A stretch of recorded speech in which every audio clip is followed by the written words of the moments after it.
Welcome to Back to the Frame Rate, part of the Western Media Podcast Network. Back to the Frame Rate, where we watch and discuss films on VOD and streaming platforms for your entertainment. I am your host, Nathan Shore.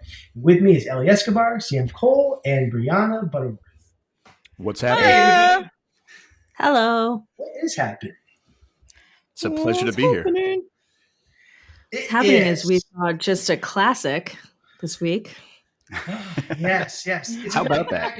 And we have to apologize to the audience out there for missing last week. There were some unforeseen circumstances, but we're back and better than ever because, wow, this is a honey. I'm telling you, what we're going to be reviewing this week. We are going to be discussing the 1977 film Exorcist Heretic, right? Exorcist II, Yeah. Exorcist II, The Heretic. The Heretic. Yeah, this is a sequel to William Friedkin's 1973 classic, and I cannot wait for this discussion. But before we get to it, I will just read a quick synopsis of the film.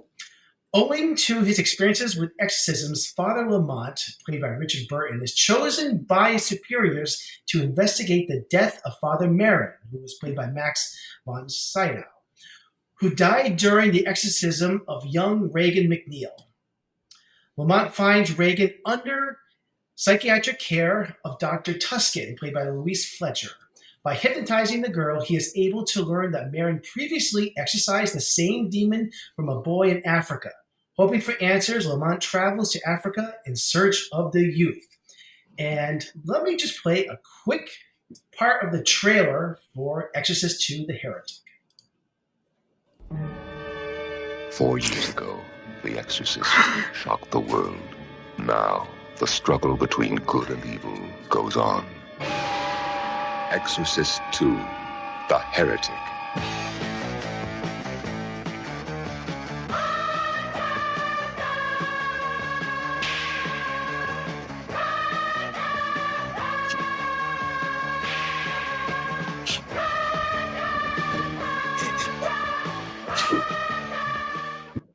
Well, the trailer in and of itself is just priceless. The music, that's winning. It is. It's great. It's great. Sam, do you have any movie facts you can share with us? Absolutely. So this film, The Exorcist II, The Heretic, came out in 1977. Of note, actually only 2 weeks after Star Wars. Came out in early June. Directed by John Boorman, who directed one of my favorite films, Deliverance, and he also directed another excellent movie called The Emerald Forest, which came out in '85. I really liked it. Anyway, this movie was written by William Goodhart, edited by Tom Priestley. And one thing about the filming here was that it was very, there's a lot of problems during production. Boorman actually contracted a case of San Joaquin Valley fever, which is a respiratory fungal infection of all things, which canceled production for over a month. And, you know, anyone that knows about production knows that is really a costly delay. Other problems included footage being oversaturated and necessitating reshoots. I actually thought it still looked oversaturated in the finished product, but we'll get to that. They shipped in a whole bunch of locusts from England and for the final climactic scenes, and 2,500 locusts actually died at a rate of 100 of them a day. And the original film editor, John Merritt, actually quit during the production. He was replaced by Tom Priestley, and stars Kitty Wynn and Louis Fletcher, both suffering from gallbladder infections. And lastly, I'll say the reception of the film. This story might be a little bit legendary and probably has grown as a tall tale over time, but they had a screening of this in New York City with executives watching. The reception of the film was so poor, the audience chased the executives out of the building and down the street because they were so angry at the film they watched. So I will leave you with that. That is all right, beautiful. Okay. Where do we leave off here? Okay. I'll have to edit this out. All right, so let's get to our thoughts on this film. Let's go around the room here. Who would like to begin? Sam. Well, okay. So let me first start by saying that I think it's very important to be constructive of movies and to keep an open mind, and to be kind-hearted when you like or dislike a film, and to not disrespect other people's opinions. But I must say, I have been waiting to attack this film on this podcast, and I think I can honestly say this is not even an over-the-top, over-dramatic statement, but I can honestly say this is one of the worst motion pictures I've ever seen, ever. A surreal, nightmaric mess. And I thought something was off right from the beginning, because there's this opening scene where this woman who's possessed, she catches fire. But there was something, her scream, or the sound of her screaming, was not scary. I found it irritating and obnoxious. There's a whole lot that I can go into about why I dislike this film, but I'll say one of the major underlying thematic elements that I didn't like is this movie seemed obsessed with trying to world build, and it was very plot focused. It was very, here's what's happening here, here's what's happening here, here's where things went wrong in Africa. And what it forgot to do was deliver these fundamental eerie scares that the first one did so well. And it was a very, very busy, very bizarre movie. The first film, as we were saying last week, has this beautiful on-location opening scene in northern Iraq. This film has the worst miniature fake canyon that is a really good model work, but it doesn't fit for this movie. It's supposed to be Africa, but I can't even make heads or tails of this film. There's locusts. There's James Earl Jones dressed like a bug, and then he turns into a human. Ned Beatty shows up for a moment, and I hope he got a nice paycheck, because he basically talks in a very. He must have done somebody a favor. He did. Was doing somebody a favor, right? He was doing somebody a favor. He shows up. He's like, "Hi, I'm a pilot. I'm weird. I'm a character." Then he just flies around, and that's it. Isn't Irwin in there too? Is who in it? What the heck is his name? The basketball player, Irwin. Oh, I don't know. Irwin, you mean Magic Johnson? No, I don't think. No, not Magic. Julius Irving? The other player. No, it's the other player. Oh, I know what you mean. I don't know his name. I'm not sure. I don't think Possibly. it's a basketball player. I don't know, but I'm not. Yeah. I don't think he's in the film, but maybe. Or was it 4 or 5? One of the other. I'll say one more thing, is that what I feel really bad for. It wasn't this one. It wasn't this one. Okay, the actors I feel bad for the actors in this film, because you get the sense that they think, oh, we're in the sequel to The Exorcist. This is going to be big, and I feel like Richard Burton is walking around thinking like he's in a blockbuster, and he's really overly trying hard. The whole movie feels. Richard Burton doesn't remember making this movie. I'm guessing. I'm sure. Yeah, I completely disagree. Yeah. I'm sure he doesn't, and I'll let you guys talk. But I could go on and on. This film is just I don't even know how to unpack it. Yeah. Same. All right. Same. Yeah.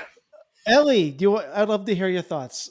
Okay. Well. Okay. And Exorcist 2, not the other ones that you jumped ahead to watch. I know, but okay, but I have to say, Ellie just loved it so much. She had to watch all of them. Well, are we gonna watch 4 and 5 too? Who knows? Not for the podcast, but once you see 4 and 5, you think the second is actually a good movie. Anyway, yeah, that's what I'm gonna say about that. Yeah. It's not until you watch 4 and 5 that you realize number 2 wasn't that bad at all. Okay, but here's the thing. When The Exorcist came out back in the 70s, I was young, and my mom went to see the film. And when she came back at night and I was sleeping, she said that she saw me levitate from my bed. And she was really scared. And she started praying, praying because she thought I'm being possessed. Oh my God. I'm like, what the heck? Mom, I think you were just really scared out of your mind. It went home with her, yeah. So she's like, I don't know, but I swear I saw you levitate. Okay. When I was 15, I saw The Exorcist for the first time. I was scared, Can I say shitless? Go for it. Oh, I just said it. I was scared shitless. I saw it with my two other cousins, and we slept in the attic. And to get to the attic, you had to like turn on the switch and put your hand around it, and then turn on the switch. Well, nobody wanted to go upstairs, and we had to go to sleep because we have school the next day. So they pushed me, like, you go. And they pushed me, and they pushed me all the way to the stairs, and I had to put my hands, and I thought something was going to grab my hand at that moment. Then I saw it again for the third time when I was like, I don't know, after Carlos was born. I got scared. Yeah. I think for me, the number one was always the scariest one for me. But then this time around, I saw number one. It didn't scare me. And then I saw number two, and I started thinking, like, did these people think that mental patients are possessed back in the day? Is that what they thought? Because it seems like everything is the Exorcist movies are surrounded around mental illness people. Like, there, you see these actors like walking around like mentally ill, obviously. And so I'm starting to think, like, who when they wrote this, did they think that mental illness, it's some sort of possession? Because the way they put it out there like that. Anyway, number two didn't scare me at all. I thought, I'm just sitting through the movie like, what? Wait, what?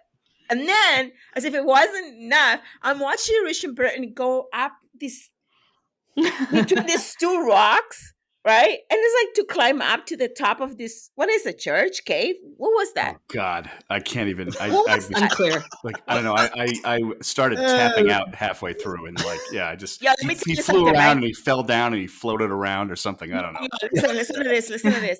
He goes up that whatever. Like, who does that? Anyway, he's going up, and I'm looking at his shoes. It's got like brownish penny loafers going up, and I tell Carlos, like, who goes up a mountain with penny loafers to begin with, right? Okay. And then I like that that's the moment that like broke your suspension of disbelief. Listen, and then he comes, not even that. And he comes down from the mountain, and he no longer has penny loafers. Somebody paid attention on set, and then he was switched to actual boots, brown boots. You guys missed that, but I didn't. I was like, shoes are everything. So I was just like, yo, he was wearing penny loafers to go up, and now he's down. He's wearing the boots. Nah, okay, that's just dumb.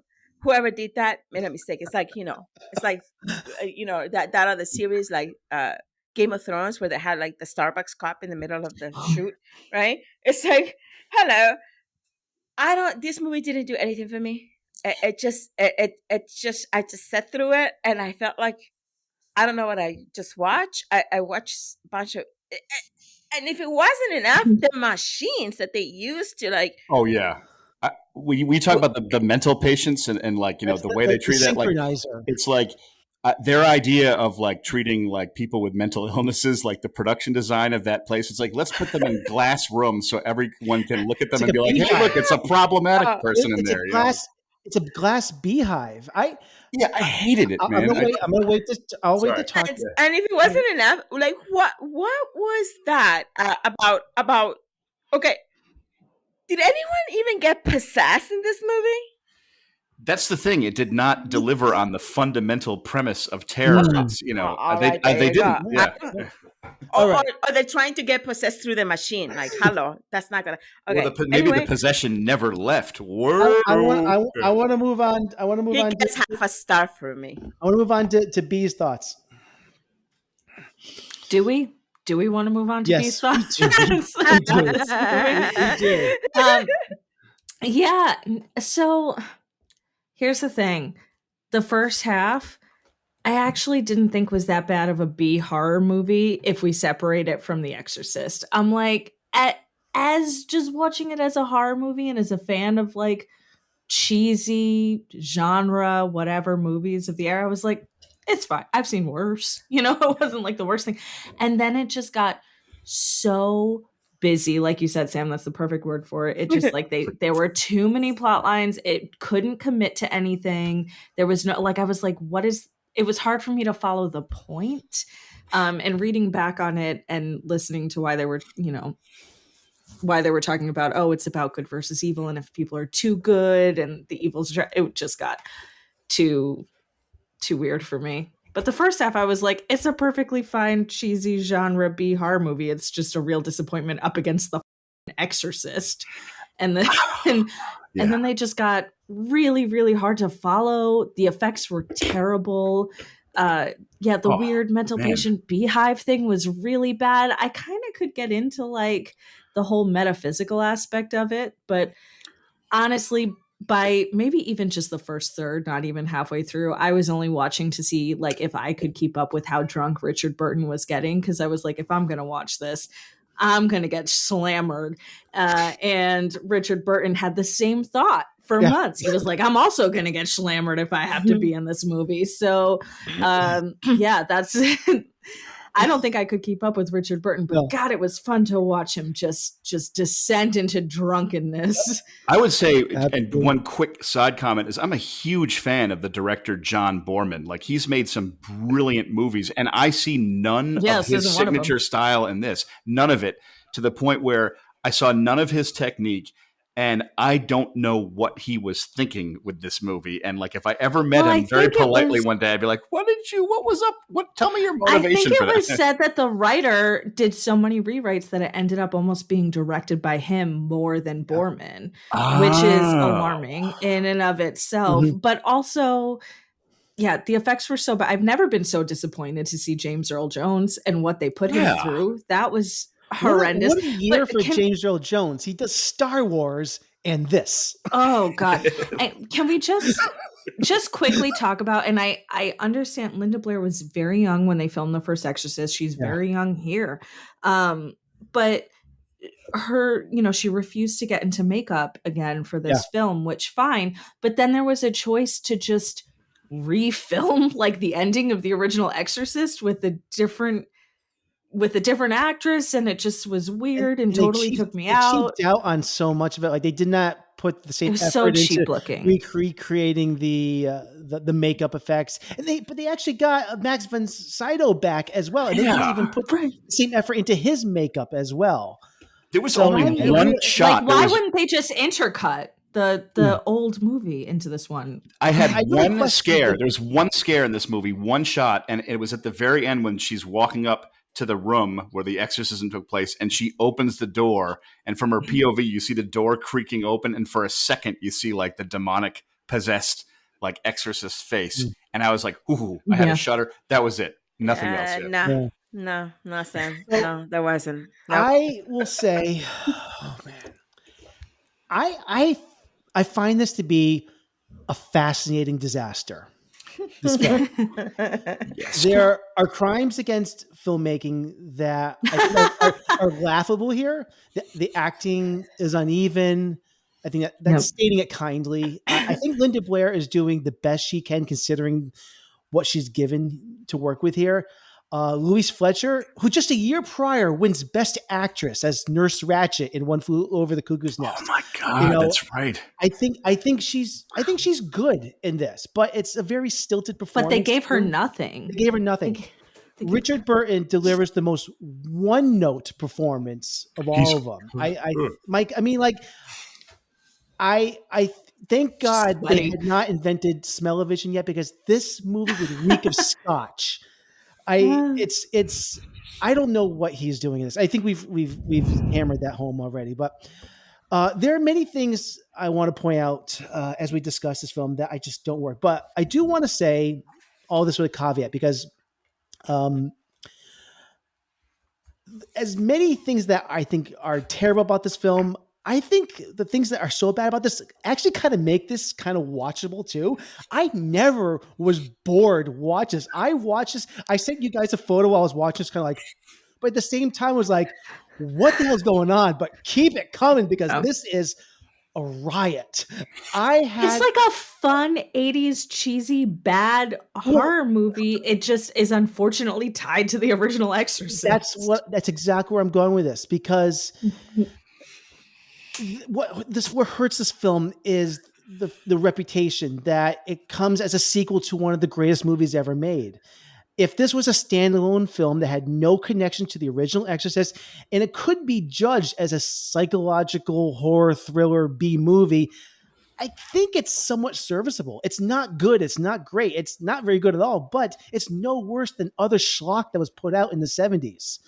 I've seen movies like this before that, I mean, it probably would have just fallen under the radar and been completely forgotten about. This is remembered because of its connection to The Exorcist, but it is no worse than probably 100 other movies I've seen during this era. But the last thing I want to say, yeah, go ahead.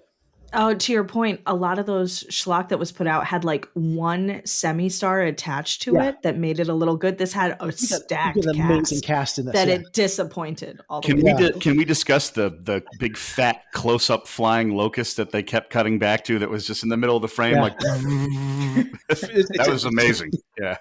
That was not a bee. It was a locust. It's a locust, and it was just like it was supposed to be like I don't know what they were thinking. Yeah.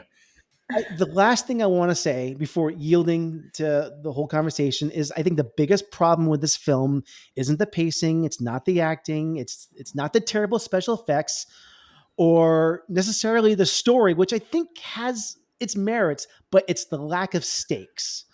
I have no sense of anyone being in any danger or peril throughout this entire film. In the first film, Reagan is possessed by a demon, and it's a race against the clock to save her soul, or she's going to die. In this film, I had no sense that Reagan or anyone was in any urgent danger at all. And I think that's the problem with this. Like, there's no, like, if the events didn't take place now, like, was anything going to happen to her? Was she going to get repossessed? In the end, I don't get the sense that Pazuzu was in any rush to do anything. You know, it was found this movie. Yeah. I also found this movie to be just completely joyless and humorless too. That's the other thing. There was no levity in this. I felt like I didn't even know what there was like a plane crash or a plane ripping apart, and I was just like tuned out by that point. I was like, okay, they're coming back to the house, it's falling apart. Like it lost me. I started writing a review about it instead of watching it because I was like, I've got to detach from this. I'm not engaged. Like, but you know, I do. Last thing I want to say, I kind of applaud this movie for taking some wicked chances. It is, if nothing else, it's trying something completely different from the original film. It could have been Exorcist II with a completely, it could have been Pazuzu repossessing Reagan again and more priests coming in and here we go again. But no, it did want to explore and expand the mythology. And I do appreciate what it's trying to do, but does it work? Hell no. But at the end of the day, I am kind of glad that this movie exists. And it's fascinating. It's a fascinating movie. And I just wanted to say really quick, I could not agree more about the lack of stakes. Like well said there, because there was no immediacy and there was nothing. And I mean, I would have been far more interested in something along the lines of she's older now and she wants to, go on a long hike or get away from her family, or she travels somewhere to be alone and starts getting possessed, but there's no one there to help her. And it's like she's sinking in, and it's like there'd be some kind of stakes. This was just like madness and mayhem. And when I was mentioning world building, the plot expands and then it goes into subplots and side plots, and it doesn't focus on anything. It's fascinatingly the most surreal, bizarre movie I've ever seen. Absolutely. Yeah. Can I actually, to your point, can I just read two quick things about it? Yeah. And I think it sort of like brings the point home that we're talking about. So when asked about the movie, Borman, the director, said, "I saw it as kind of a opposed to the ugliness and darkness of The Exorcist. I wanted to make a film about journeys that were positive, about good, essentially." And Martin Scorsese actually holds up the film and he says, "The picture asks, does great goodness bring upon itself great evil?" He insanely compares it to Ingrid Bergman and Mean Streets. But I think that what you're talking about in the lack of stakes and what they're talking about with like, we want to hone in on the goodness. The original Exorcist actually did that really well with the love that is between a mother and daughter in the first film. And then the evil that comes in at the end is this great contrast. of it, and it like you see it slowly tear it apart. So they create those stakes and they create that goodness and then they destroy it. This wasn't about goodness. This was about locusts and Richard Burton being deeply drunk. No, and there was none of that. None of that. And I said in the last podcast. I said I don't even remember Burton drinking. Oh no! I mean, they don't show it. Not in the movie. He just in was in real drunk. life. He said in a quote that he would be like he would down 3 bottles of scotch a day. I don't know how a human can do that. Like, wait, while filming this film? Yeah. Oh yeah, he died like maybe 5-7 years after this film. 81, right, or 82? It was like 4 or 5 years. He was like just hammered. I mean, that was him. But he was like a major alcoholic. But like the quantity that he imbibed, I don't understand. It was like Andre the Giant. I don't see how a body could handle that. And over time, it didn't. And sadly, he passed away like 5 years after this movie. I think in his late 50s or something like that. Early 80s, mid 80s. He didn't last much longer. Yeah. Maybe he was possessed. He was definitely possessed by Johnny Walker. So one of the other things that I kind of like got to me is that this movie's climax, they come back to the house from the original movie, which it just irks me because it's already been made abundantly clear from the first film that Pazuzu doesn't care about geography. You know, so why did the filmmakers? Is that what we call the devil, Pazuzu? Well, that's the demon. Mm-hmm. That's the demon. I think it's a demon. I think they just wanted an excuse for a set piece to have the house fall apart and have that scene tacked on. Like that's what it felt like, you know. But it was such an important, I feel like, part of the first movie. And the point of it that the geography doesn't matter, but the filmmakers had to take the story back to this familiar place, which I thought was just service. I guess so. I mean, movies do that all the time, but it was like, I didn't love that. There was only one thing that this movie absolutely terrified. This movie absolutely terrified away. Profit at the box office. So it did not. It did okay, but you know, The Exorcist I was like a box office phenomenon, and this was like, hey, yeah, it was also in the 1970s. Mm-hmm. Yeah, didn't do as well. Exorcist I is like the equivalent of like 400 million today, and like Exorcist II is like 30 million, which is like it's because nobody knew about The Exorcist back in the 70s. And no, they did. It was a huge hit. It was a huge hit. Yeah. Ennio Morricone did the score for this, which I actually think it's not that bad. That's because Morricone's a genius. He is, and probably one of the things that I think lifted it a little bit for me. I think it's pretty atmospheric and haunting, and it's very experimental and unsettling. So I thought that kind of was one of the better qualities of this film.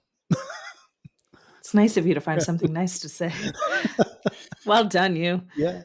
I thought the sound design in this was pretty cool. Did anyone like the synchronizer moments of this with the pulsating sound? Like, no. No. Lower your tone. No. Lower your tone, Ellie. No. Yeah, that was that. They were trying to. I liked how they were trying to make that like an atmospheric experience. I'm like sciency. It's like they're flashing lights at her face and like just sitting there, and I'm like, oh, we're in the with beehive. A bunch of tuna fish cans. They're doing that with a bunch of tuna fish cans. That machine is made out of tuna fish cans. I'm convinced. But again, something I'm totally fine with in any late 70s, early 80s schlocky horror movie. I didn't mind the lo-fi quality of it. Yeah, I mean, I didn't mind it at first, and I thought, "Ooh, this is going to develop into something." And then it's like, "Oh, there's a fire in the basement. Let's go walk out." Is this a movie that Elvira portrayed in her show? I don't know. I'm not sure. I don't know, but that's a great question. Well, while that was happening, that first synchronizer scene when they're like facing each other, yeah, it was cheesy, but I was kind of tense. I was into it. I was waiting for something to happen. Like, I was hopeful. Yeah, I still felt hopeful. I was like, oh, this is not bad. Like, yeah. Sam's like, I was so much younger in the beginning of this movie. Yeah, I was like, but put it this way: at the beginning of this movie, I look like myself. By the end of this movie, I look like a sad 12-year-old bloodhound. Like, that was disappointing. I might be jumping the gun here, but should we discuss who Mark Wahlberg could play in this motion Just picture? gonna say that. Gun, but we have to I do can this jump first. back from the gun. We don't have to do this now, but I just thought about that. Reload. Here we go. Something in this field could be releasing the chemical into the air when there's too many of us together. Don't eyeball me, boy. I see your mother driving up and down the street looking at me. I'll be your stepfather by the week. It's a bad time, Bob. I'm serious. If I leave now, I'm not coming back. You ever hear the expression, you got a face only a mother can love? Let's just stay ahead of the wind. That is our bumper for Wahlberg on Wahlberg, where we recast somebody from this film with Mark Wahlberg. And there are a couple options in here. There's only one I could think of that I want to recast, but me. I would do Louise Fletcher. I would recast her with Mark Wahlberg. All right. I just think it would be really fun to have Mark Wahlberg play like the shocked, surprised, kind of tired, like again, exacerbated home caretaker. Nice. I just want to see him in that role. Yeah. All right. Sam? I would have to say, for me, it would be hands down Richard Burton because of his performance in what's the M. Night Shyamalan film that was just used in that audio? I keep forgetting the name of the film where he's like, guys, the bees. Happening. The Happening. That's it. Duh. And so him as Richard Burton, he'd be like, look, you guys, I'm totally serious. She's still possessed. You think she's not. But let me tell you something. When I put those stickers on my head and when I put that flashlight on her, the spirit is still there. You can call me wrong. Call me again in 2 weeks and you'll thank me for it. We got to stop this now, guys. We got to go find Pazuzu. Like, this is serious. And like him, like just climbing up the cliff in Africa and being like, I need to talk to like King Watiti right now. Guys, I don't have time for this. I got to catch a flight with Ned Beatty in 20 minutes. Either help me or don't help me, but I got a problem here. That's Richard Burton. I'm going to piggyback on your pick, Sam, because that was also my pick. I think he would just, on a serious note, I think he would just really be a lot better than Richard Burton. Yeah, he would. So, he would. He'd at least have he'd have nuances and levels. Richard Burton is just like same, scotch, you know. Yep. Ellie, do you want to play? I don't have anyone to recast. Should just leave me out of this game, right? I'm not happy with this film, so I wasted my precious time. But okay, fine. I gotta learn the good with the bad. I'll use your time to correct what I said. It was Katie Wynn who I meant. Katie Wynn. I got drunk by the end. That's my excuse. So. Who was Katie Wynn? She was the character who I was thinking of and amalgamated with Louise Fletcher. Who did she do? Who did she play? Was she She was nanny? the caregiver. Yeah, the nanny. Yeah. The nanny. The one that burns at the end. Oh God. Yeah, she was. Yeah. Spoilers. They also kind of brought back for fan service. Yeah. I still don't understand. Couldn't get the original cast back. I still don't understand Ned Beatty's motivation in that scene. What he was trying to do there. He like delivered his lines so strangely, and he was like, "I was like, what the hell is this?" All right, so I think that closes the book on Exorcist II, The Heretic. Thank God. What fun. All right. Let's move on to our recommendation shelf. Sir. What? Are either one of these any good? I don't watch movies. Well, have you heard anything about either one of them? I find it's best to stay out of other people's affairs. You mean you haven't heard anybody say anything about either one of these? Nope. Was that Ryan Gosling? Well, what about these two? Well, they suck. What? Thank you, Ellie. You know, before I say one thing, I mentioned this right before we get to our recommendations. I wanted to say this before we do. We have a new newsletter called Frame Rate Monthly, and I encourage everyone to sign up for it. It's chock full of information about our podcast, what we're watching, what we'll be discussing in the future. It's got polls and other fun content. So sign up. You can email us on backtotheframerate@gmail.com. You can put in the subject line newsletter, and you'll be able to sign up for our monthly newsletter. So let's get to our recommendation shelf. This week, we are recommending movies. I'm trying to pull up my little agenda here. We are recommending Theological Detective Stories, kind of a little tie-in to our review this week. So, what do we got recommending this week from everyone? Who would like to begin? Bree. All right. Jump on board. Sure. So I wanted to recommend Seven, the 1995 David Fincher classic. Very much a neo-noir, very gritty. It, I think, skirts the line of the genre that we're trying to pull from, but I think it definitely works. It's based on the 7 deadly sins.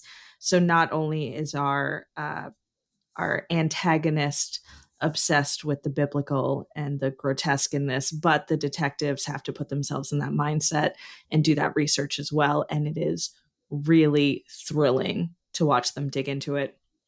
Absolutely love it. Everybody should watch it. It's the perfect time of year for it. It's streaming on Hulu. Couldn't be easier. Go see it.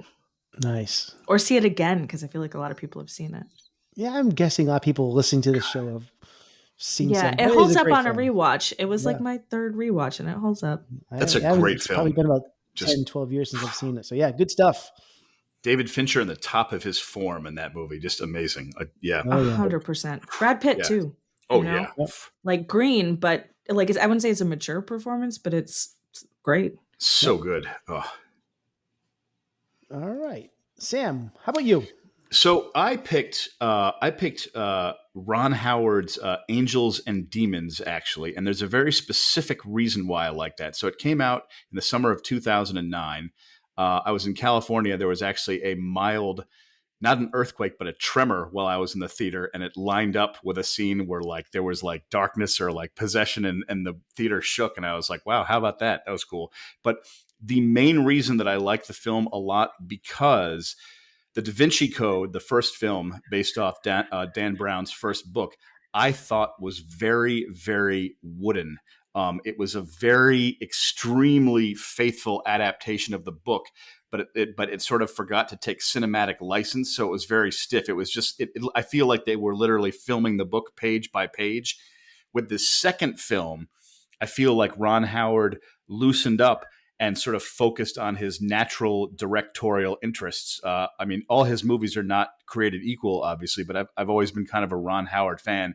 This film, when I saw it in the theater, I was surprised at the kind of Indiana Jones vibe it had. There's a race against the clock, and Tom Hanks is running all over Rome.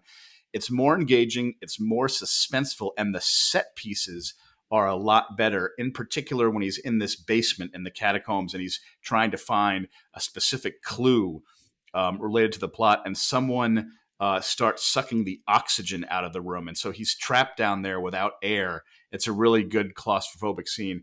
Not a perfect film, but Ewan McGregor is also in it. Just highly, highly entertaining. I just came out of the theater of that film going, that's more like it. And I enjoyed that film. So came out in 2009. If you guys hadn't seen it in a while, give it another spin, and I think you'll be pleasantly surprised. All right, excellent. It's been a long time since I've seen that one. I think these movies do not. They're just they're standalone films, right? They're not like serialized, right? No, they're not. They're not serialized. It's like, I mean, Tom Hanks is the Professor Robert Langdon. He's the same character, but he goes on a different adventure each time. Right. Okay. All right. Good. All right. And I think that's available on VOD. It's not streaming right now, but good. Oh, by the way, I want to mention that Seven is on Hulu right now. Ooh. That's where you can catch that. So, Ellie, what are you recommending this week? I'm recommending Knowing. It's from 2009. Director Alex Proyas, Cinemax Prime Max, and Nicolas Cage is in that film, and I freaking love Cage. Okay, because he makes me That's a fun performance from him. Yeah. It really makes me really happy, okay? Really happy. Listen, Knowing it's what I love about that movie, I'm always intrigued about biblical things, and I've actually read the Bible from beginning to end. Yes, I have. It's intense, but I love knowing because it sort of draws inspiration from the Bible and catastrophe of what's gonna happen, like the apocalyptic, the sun. It's like we know that one of the biggest dangers for our planet is not other than an asteroid hitting us, but also the flares of the sun coming down, raining on us, could burn the whole planet in an instant. This movie is about that, and it's about how this little girl had this um sort of gift to be able to write numbers. So this little girl in 1959, I think, writes all these numbers in one piece of paper, and they're doing a time capsule, and everybody's gonna do something like draw a picture, all the kids, and they're gonna put it in this time capsule, and then like 50 years later they're gonna uncover what it is. And anyhow, this young girl in the 1959 predicts all these catastrophes like 911 and other things that are going to happen on Earth. And Cage's job, he's a professor at MIT, and his job is to figure out when the next catastrophe is going to be. And he finds out that it's going to be flares from the sun coming to the Earth and killing everybody except his son and another girl and the children. And these alien looking people come down and grab the children and then take off to another planet. Yeah. If you like sci-fi movies, biblical movies, yeah, I think you'll enjoy it. I really liked the ending, and I remember there was a really like scary plane crash on the highway earlier. That was a really like impressive visual effect. I remember that scene. And it was filmed here in Massachusetts, so like obviously he's on 128 by the Burlington area because it was supposedly he lived in Lexington. I live next to Lexington, and the thing is, I go through 128 right where the area where the plane crashed, and every time I'm stuck in traffic there, I think of this movie. Like, is there a plane coming? Oh, nice! Oh man, I hear that. That's awesome. Alex Proyas has got to make another movie again that's on this level again. It's been so long. Yeah. Back in the day, he was one of my favorite directors with like Dark City and The Crow, and he did that 2000. He did what, Gods of Egypt, which was a disaster. But I even like iRobot. I know it's a different genre, but iRobot was with Will Smith was like an entertaining. Like I enjoyed it. Yeah. Yeah, me too.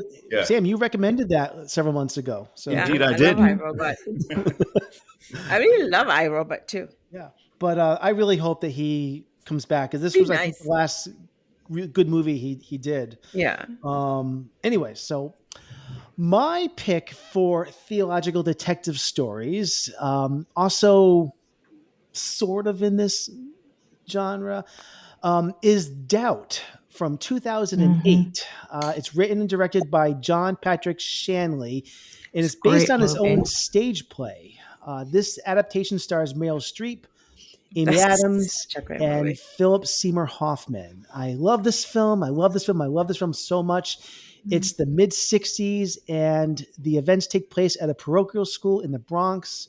Basically, Meryl Streep is a nun at the school, and she begins to suspect a plot that Father Brendan, played by Philip Seymour Hoffman, has developed an inappropriate and abusive relationship with one of the students. The performances are I think the strength of this film. Hoffman and Streep are phenomenal in this. Oh my God, Viola Davis, come on. She's the plays the student mother in this pivotal scene. It's probably the movie's best scene too. Streep approaches Davis with a hunch about her suspicions, but Davis's reaction is just gobstopping. The film is just this great commentary on social and religious dynamics at this time period. And yeah, it's kind of a slow burn, but I think it's full of a lot of tension and suspense. I really highly recommend it. And it's on Hoopla and Paramount Plus, and you can rent it on VOD. I mean, it's such a great film, Nathan, that you don't even feel how slow it is. It's like just so great. Yeah. It's such one of those films that it's a great film. Yeah. I love that movie. Yeah. So, all right. So let's move on to our last segment tonight, and it's our movie musings. This is where we just can discuss anything that we've been watching, want to see, or anything in the world of movies that we want to throw out there. And who would like to begin? I'm gonna stop Ellie. asking who. I'm just gonna like Me. we're just gonna draw straws before the podcast begins. I see you, B. Ellie, what have you been watching? Okay, I actually went to the movies and watched the Creator. I really loved it. It's probably not gonna do as well, but it's a really good movie. It's a really good movie. I also watched it on Netflix a movie called Nowhere. It's from Spain. God, what a great film! It just, as a mom, it took me there. Okay, it just, what wouldn't a mom do for her kid? It's just watch it, put the subtitles in there. Oh my goodness, I'm not even gonna say anything else. It's such a well done film. The actress is so great. There's a real baby in the movie, not a doll. Anyway, yeah, like all Real the films. babies. Yeah, real baby. I also saw Dear Child, another foreign film. I think it's from Germany. So Nowhere is from Spain. Dear Child is a series, limited series, and is also on Netflix and is from Germany. Another great work. Just it's a story of this man that kidnaps women and has two kids, and they all live in. Remember that movie where I think it's called the girls in the basement with her son. With Room? Room, yeah, it's kind of like Room, but yeah, it's sort of like that. But The deep cut. yeah, but it's different. It's very. The little girl spooks me out. Oh, she just gives me the creeps. She gave me the creeps. She's a very creepy little girl. Anyway, watch if you wanna like into. Anyway, and then I saw You Were Never Really Here. Joaquin Phoenix is in that in that. Ellie, that was I've been my dying to see favorite. that. That's my favorite movie from that year. No way. I love that movie so much. I had never seen it before, and I just watched So it this good. weekend. Joaquin Phoenix, that I saw that when that came out, and I said, "This." I don't know. I can't say enough great things about that movie. It is incredible. That film. Seriously, it is an incredible. Is it You were really into abduction and kidnapping that week, this past week, huh? So that's the pattern. I don't know. But yeah, Is everything okay, Ellie? Blink twice. No, what's the sign? Is it? Do you know the sign? Is it this? Is it this way? Oh, you know what I'm talking about, B? I know what you're talking about, but I don't remember what the sign I think is, which will if you're get me in in trouble. and somebody kidnap you and you're in trouble, you're supposed to, if you're walking on the street, you're supposed to do this, and people are supposed to know that means that you need help.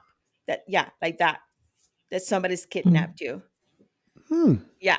So Okay. yeah. So Joaquin Phoenix is a goat. Anyway, that's what I did. Oh, great picks. Okay.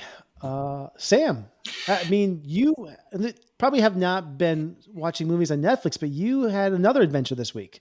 I did. So I'm actually in Rabun County, Georgia right now. And I was just in Peachtree Gardens near Atlanta at the Atlanta Sci-Fi Film Festival. So this weekend, I actually saw a ton of short films. My own film was in there. It's called Bad Drones, a short film. Got a great reaction. It was entertaining. The audience was engaged, which I was really happy with. But one short movie I wanted to mention, and I'll mention their Instagram handle. The movie is called Clone, and it's directed by a director named Ryan M. Kennedy. The Instagram is clone_the movie. I was very impressed with this film. I won't say anything about it. I don't want to give anything away, but I will say that it was inspired by the 2014 movie Ex Machina. And the director particularly liked the isolated house in that film. And what I can say that I liked about it so much is the story was great, the acting was great, and it didn't have any of those. We've all seen a lot of short films that are good, but maybe there's a problem with the audio, or there's these kind of little subtle things where you can tell, well, this is good, but it's not quite professional. Not all the time, just sometimes, being honest. This movie was just, I felt like I was watching a fully realized film in the theater. It seemed like a proof of concept for a feature to me, to be quite honest. I thought it was excellent, well acted, very good. So I loved that. The festival was a lot of fun. And then I will just be very boring and quickly mention that I saw the finale of season 1 of Ahsoka. I know I already harped on that last week, but I think what I love about it so much is that it is the most inventive and new direction that I've seen in Star Wars since Star Wars returned in 2015. I've never seen anything like Ahsoka before. It gets me excited and invigorated for the potential films to come next.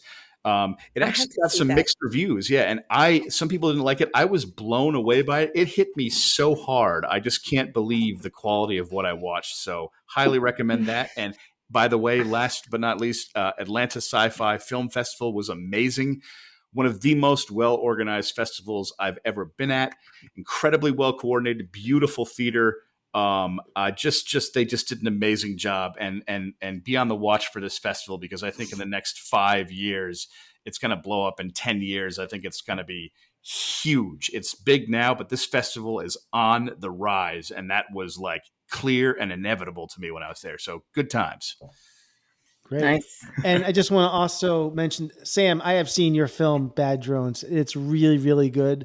And whenever that does end up someplace where everyone can see it, please promote it here so that. Absolutely. Absolutely. I definitely will. I'm so glad you enjoyed it. Yeah.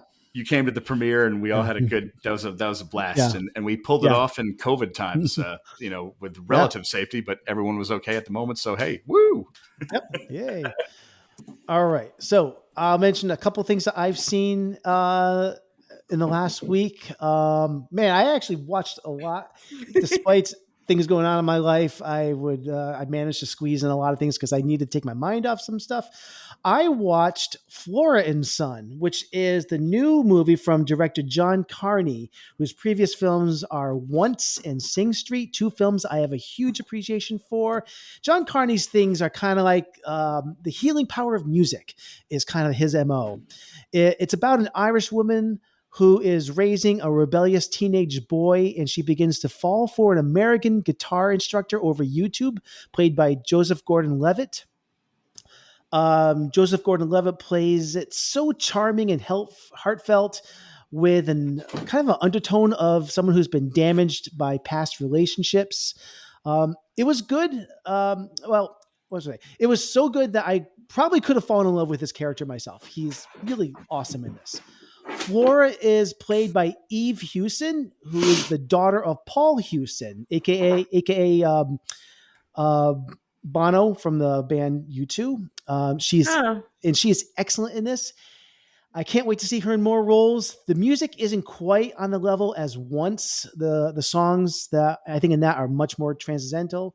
Nor does the film crackle with the same themes of rebellion and ambition, but it is, as in the movie in Sing Street, but it does have, it is still highly entertaining. And I do wish that John Carney didn't have to wait 7-8 years to come out with a film all the time. It is currently streaming on Apple TV Plus, and I do recommend it. I'm going to check that out. Yeah. Sounds good. I saw the Continental from I'm watching it now. Oh my God. From the world of John Wick, which is on Peacock. Well, my review isn't tremendous. And since you haven't seen all of it, Ellie, I won't say too much, but all my concerns of what a streaming show set in a John Wick-verse have come true. It felt like John Wick Light.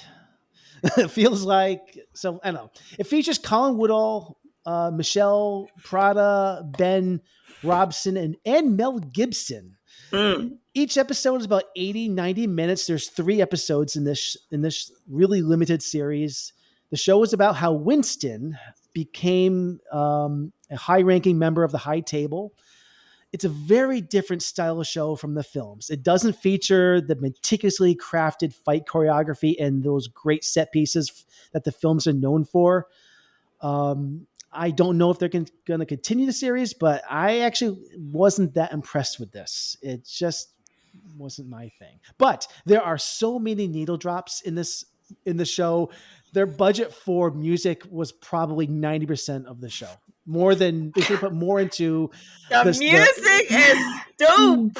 The music is great, but there's so much. Like every single 4 minutes, there is another popular song from the 70s that comes up. Like it is hammered over your head, and it is the most obvious music choices from the era. And it just, I didn't find it very inventive. Does it have the action choreography? Does it have does it have to be inventive though? It just felt like very by the numbers. Like if they're going to have a show that takes place in 1970 something New York City, it's going to come up with every single song you can think of that would take place that would fit in that era. It was just. Well, at times I just finished watching number one. Number one was episode. Good. Yeah. And there's a good decent set piece in the third one. I won't say anything more, but it doesn't live up to the movies at all. It's a completely different feel, but whatever. I also thought for a second I was watching New York in 1800s for some reason. I think the second episode is painful. Is it? And I thought so, but anyways. The last thing I'll mention is I did go to the theater last week and I got to see the greatest concert film ever made on the big screen. I'm referring to Jonathan Demme's 1984 film concert doc, Stop Making Sense, featuring the band Talking Heads. Oh, you did see it? I've seen this doc many times, but never on the big screen. And it was such a delight experiencing it this way. I think Demme's overall work is underappreciated. He's mostly known for his early 90s work on Silence of the Lambs in Philadelphia, but he's got so many classics in his library. Married to the Mob, Swing Shift, Something Wild, the Manchurian Candidate remake, which I think is underrated. With Stop Making Sense, though, you got the feeling that you're truly in an auteur's hands on both sides of the screen. Demme massively films the band in concert. The cinematography immerses us in the performance through both close-ups that convey the energy and raw emotion of the music. On the other side of the lens, David Byrne is in full control of the narrative of what's happening on stage. It's a tour de force performance. If you have a chance to catch it on the big screen while it's still playing, I suggest that you check it out. It was such a good time. And this was last weekend when The Creator was in the theater and Stop Making Sense was in the theater. Like, I got to see Stop Making Sense. Like, I have to. This is a once in a lifetime opportunity, and that pun intended. Is this a film about a concert? No, it's just filming a concert. Yeah. So you just watch. So it's like somebody went to a concert and filmed it. Yeah, but it wasn't just somebody; it was Jonathan Demme, and he crushed it. I'll echo everything you said, Nathan, and I just think everybody in that band is on the top of their game, and their traveling band had some performers. Oh my god! Went on to do great things. Like I know the percussionist. I'm forgetting his. I'm forgetting his name right now. But he went on to found Parliament Funkadelic. He's one of the players there. I mean, that version of Once in a Lifetime is my favorite song ever. So when it came in to the theaters, my friend and I had to go see it. And in Cambridge, in little old Cambridge at the Brattle, there was a dance party. So that was great. Yeah, my theater was pretty low key. It was like me and like 3 other people, and arms were folded. Oh no! it wasn't. But still, it was a lot of fun. And it wasn't like a huge screen. Like I was at Province Place Mall in one of the theaters in the teens. Sam, you know what I'm talking about. Oh God, yeah, those are better than the single digit ones. I know what you're talking about. Worst, yeah. No, it was single digit. Sorry, single digits. Oh, so the sound kind of quiet. No, it was fine. Yeah, it was fine. But it was still a great experience. All right. Anyways, so that is what I have been watching. And there's been so much more, but I don't have time to keep going. Because we're going to get out of here because it has been a full show. And that's what we've been watching. And that is it. Yeehaw. So let's just mention. So next week we're going out to the theater. We're going to see the new David Gordon Green film, The Exorcist Believer, which is out now. And that'll be kind of a fun opportunity to see something that's new. Not to be confused with Tremors 2, The Road to Perdition. That's a different film. Oh my God. Non sequitur nonsense. Sam, you will not be with us next week, which we're sorry to hear, but we wish you well, and we'll see you in a couple of weeks where I think we'll be reviewing Exorcist 3. We're going to wrap up our last Exorcist movie for this month. But Ellie, I understand Carlos, your son, is going to join us next week. I have to consult with him, but I'm pretty sure he'll. We're going to try to wrangle him. Do we need to bribe him with anything? I don't know. We have no budget, but No, man, I just like, grab him by the ear like my grandma used to do me, and I'd be like, "You're doing it. That's it." Okay, let's have. I will say that no I will definitely miss you guys, but as Luke said to Yoda in The Empire Strikes Back, and I'll return, I promise. I'll be back. It would be really funny if Luke also just started mouthing the music. He's like, mic drop. All right. So that is the show, everyone. We thank you for tuning in this week. Back to the Frame Rate is part of the Western Media Podcast Network. You can email us directly at backtotheframerate@gmail.com. Hit us up on Facebook and Instagram. And hey, I think we're on Threads now too. Yes, indeed. Fancy. We made one post on Threads. I don't know what to do yet. I'm going to do more posts. Moving up in the world of social media. Basically, it just says, "Hey, everyone, we're on Threads." Grassroots. Yep. You can find past episodes of this show and other podcasts from the Western Media Podcast Network on our website, and I'll drop the link in the show notes. And of course, the best way of helping us out is to share the episodes on your social media feed. Spread the word. That's it. The show is over. Goodbye.